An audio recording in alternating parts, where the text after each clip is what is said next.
हामी पढ्छौं हितोपदेशको किताब 1 अध्यायको 23 पददेखि हामी पढ्छौं। यस प्रकारले लेखिएको छ, मेरो हप्की सुनेर फर्क, हेर तिमीहरूका निम्ति म आफ्नो आत्मा खनाउने छु, म तिमीहरूलाई मेरा वचनहरू बुझाउने छु। यस प्रकारले लेखिएको छ, परमेश्वरले आफ्नो छोराछोरीहरूलाई हप्काइरहेको हामी देख्छौं हैन। जसरी संसारमा आमा बाबाले आफ्नो छोराछोरीहरू हैन गलत कदमतिर गलत बाटोतिर लागेको छ भनेदेखि उनीहरूलाई हप्काउँछ हैन, हप्काउँछ अनि सम्झाउँछ, बुझाउँछ, आफूतिर फर्काउनु हैन फर्काउँछ। त्यस्तै प्रकारले परमेश्वरले पनि हैन आफ्नो छोराछोरीहरूलाई हैन संसारको अभिलाषातिर लागेको छ भनेदेखि अनि कति यस्तै हैन नराम्रो कामहरूतिर डरलाग्दो कामहरूतिर लागेको छ भनेदेखि परमेश्वरले तिनीहरूलाई हप्काउनुहुन्छ अनि आफूपट्टि फर्काउनुहुन्छ हैन। हामी हेर्छौं यहाँनिर, अनि जब परमेश्वरको छोराछोरी परमेश्वर कहाँ फर्किन्छ अनि परमेश्वरले आफ्नो आत्माद्वारा हैन तिनीसँग कुराहरू गर्छ, हामी यहाँ देख्छौं हैन।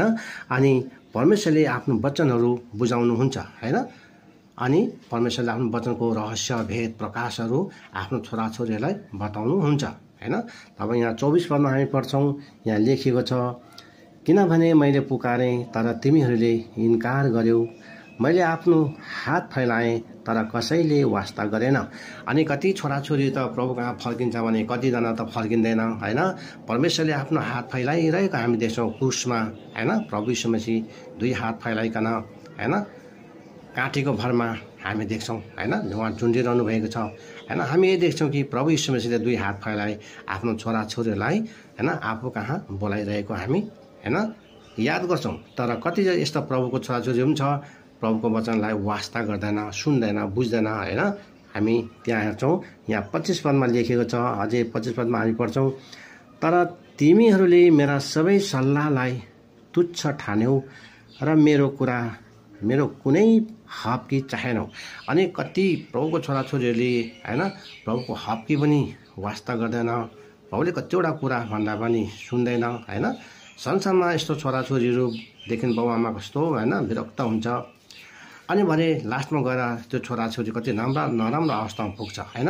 यसलाई परमेश्वरले हैन आफ्नो छोराछोरीहरू नराम्रो हैन मार्गतिर फर्केर परमेश्वरको मार्गतिर आएको अनि राम्रो भएको हैन चाहनुहुन्छ। यसरी नै हामी पढ्छौं यहाँनिर 25 पद पढ्यौं, अब 26 पदलाई पनि पढ्छौं, यसकारण म पनि तिमीहरूको विपत्तिमा हाँस्ने छु। अनि यस्तो एक दिन विपत्ति समय आउँछ हैन, डरलाग्दो अवस्थामा पुग्छ अनि परमेश्वरलाई हामीले पुकार